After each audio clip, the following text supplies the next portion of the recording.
Meditation and prayer. How to use the power of human emotion in life?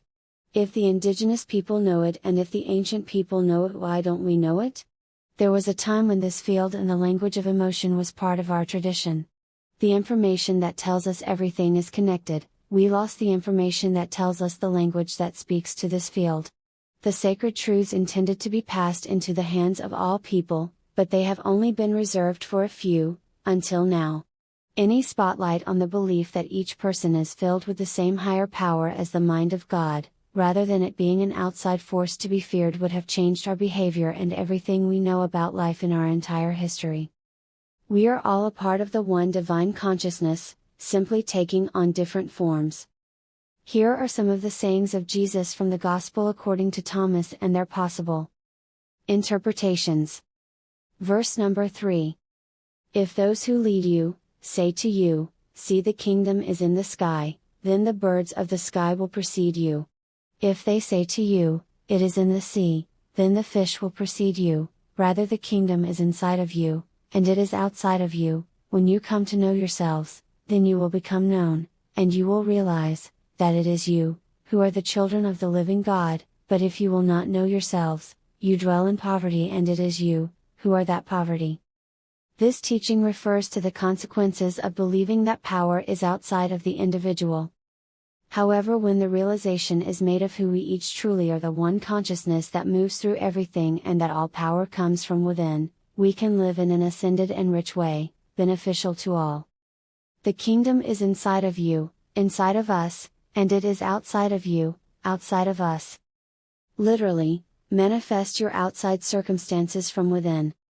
If you will not know yourselves, you dwell in poverty, and it is you who are that poverty. The belief that outside events and people have control over a person's life keeps them from living the richness that is rightfully theirs: health, wealth, love and joy. They manifest as they believe. Verse 27. If you do not fast from the world, you will not find God's domain.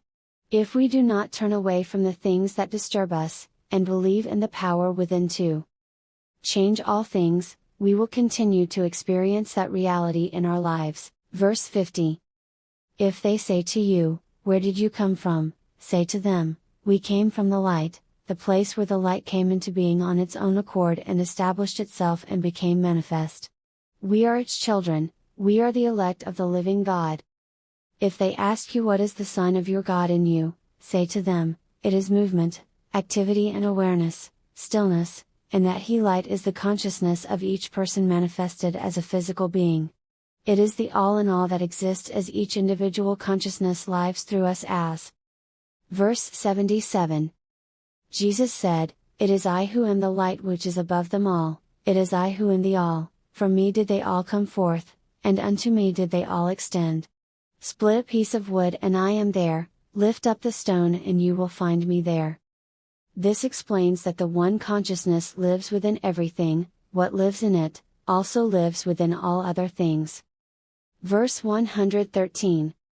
His disciples said to him, "When will the kingdom come?" Jesus said, "It will not come by waiting for it, it will not be a matter of saying, 'Here it is' or 'There it is.' Rather, the kingdom of God is spread out upon the earth and men do not see it. We have always had the power within ourselves, but we have lost sight of it. It is not something that we have to wait to experience. This consciousness is already a part of all things, including each person.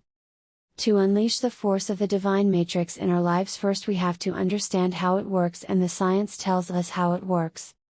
Secondly, we must speak the language that the divine matrix recognizes, and science cannot tell us that. That comes from our past, from our culture, from our history.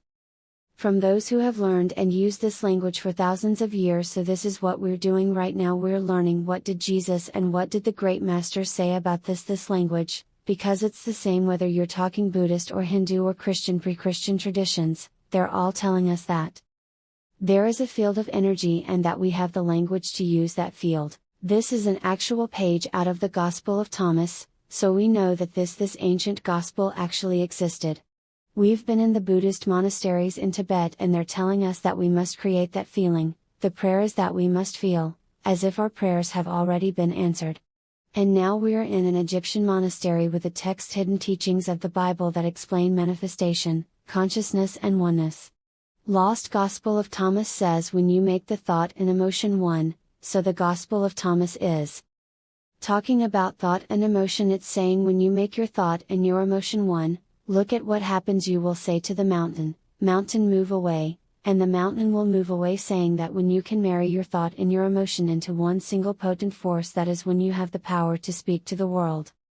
Secondly, when you make the two one. What are they talking about? What are the two? Let's go back to our image. The two, thought and emotion. When the two become one in our hearts, we create the feelings in our bodies. When thought and emotion become one.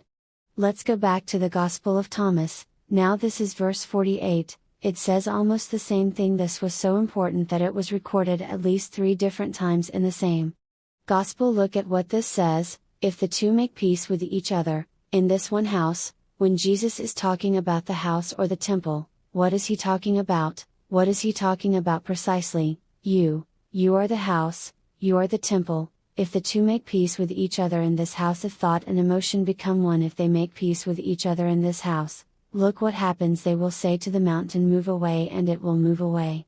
He's telling us again in a completely different verse how powerful it is to marry thought and emotion, but they still haven't told us how you do this. That's the next piece in the early Christian Bible, your Bible today. There is a passage, how many have heard, ask and ye shall receive. Have you heard that before? Ask and you shall receive. You heard that.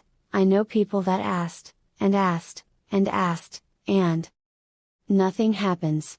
Because the asking is not done with a voice, the asking is not done. Please bring this to my world. That's not asking to ask. We must speak to the field, to the divine matrix, in the language that the field recognizes and a language that's meaningful. The God field may not necessarily recognize our voice alone, it recognizes especially the power of our heart. Remembering this morning, our heart, we have a feeling, creates electrical waves, magnetic waves, that's the language, the field recognizes. So when you create the feeling in your heart as if your prayer is already answered, that creates the electrical and the magnetic waves that bring that answer to you. If ye ask God and the God field, it will give it to you. Hitherto, have ye asked nothing in my name? Okay, ask, and ye shall receive, that your joy may be full. We'll go back into the original Aramaic and we'll look at a new translation. This is the original Aramaic. It looks very similar, so this is the retranslated version with the missing pieces. All things that you ask straightly directly from inside my name you will be given. It says so far you've not done this, because if we ask with our voice we have not done this. Now here's the piece that was edited. Here is what was lost. Look at these two very powerful sentences: ask without hidden motive, and be surrounded by your answer, be enveloped by what you desire, that your gladness be full. Look at what it's saying. It's not saying to speak a word, it's saying, to be surrounded by, to feel, as if you are surrounded by, you are feeling, as if your answer has already happened. Be enveloped by the feeling. If you want the perfect relationship in your life, if you want the healing in the body of your loved ones, feel the feeling of what it is like, as if that has already happened. To be enveloped by what you desire, because that is when your thought and your emotion become one. You think the thought of the healing in your loved ones and you feel the love of that thought, they become one. And that is the language that this field recognizes. Ask without hidden motive. What does that mean? Hidden motive.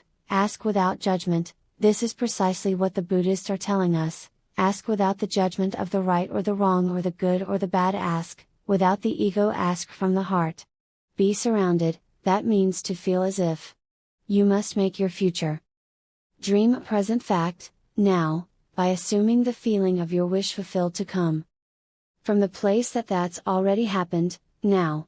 This is what those practitioners did with that cancerous tumor. I want to just elaborate on this a little bit. When those practitioners healed the woman with her tumor this morning, they did not judge the cancer is wrong or bad or right or good. There was no judgment. They accepted that tumor as a possibility, one of many possibilities, because in the quantum world all things are possible. So they didn't say, bad cancer, you must go away, or we're going to operate on you, or we're going to use radiation on you. They didn't do that. They accepted the cancer As it was without hidden motive, without judgment, and they said, now we're going to choose a new reality by feeling and assuming the feeling, as if the woman is already healed. So what they did was they felt the feeling as if the woman was fully healed, fully enabled, fully capacitated, already happened in the chant that they were using. Wasa wasa, loosely translates into the words, already done, and then, when they got excited they said, mate, means now, now.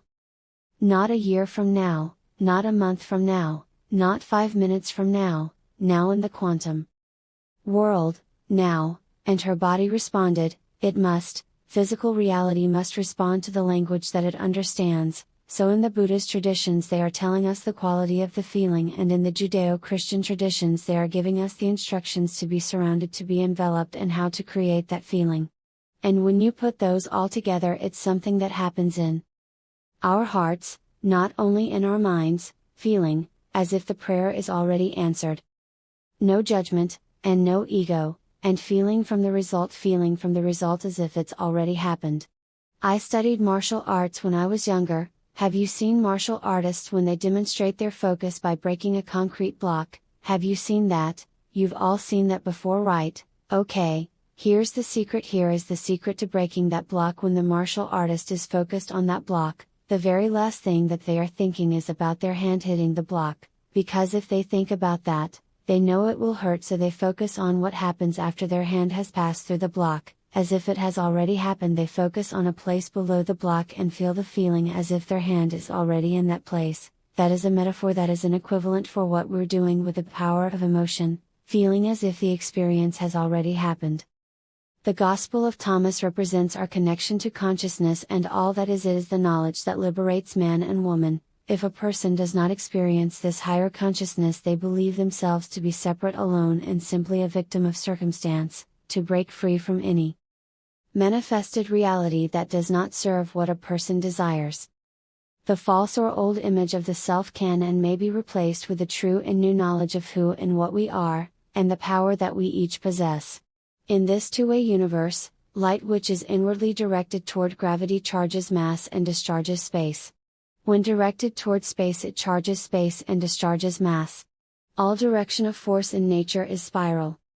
The perpetuity of creation is based upon the constant giving of one half of a cycle to the other half, for the purpose of repeating the creative process, through another cycle of giving, for regiving. Rhythmic balanced interchange between all pairs of opposite conditions in this divided universe is the key to the attainment of man and woman's greatest desires and highest aims. Desire is not in the brain. It is in the centering conscious self, the divine mind and presence. Desire is the cause of all motion. Love is law, the one and only law in God's universe, the one divine law. We will also realize that love is power, the only power in all the universe. With that knowledge we can use that power and command that law to work with us, for we will then know that God's law is our law.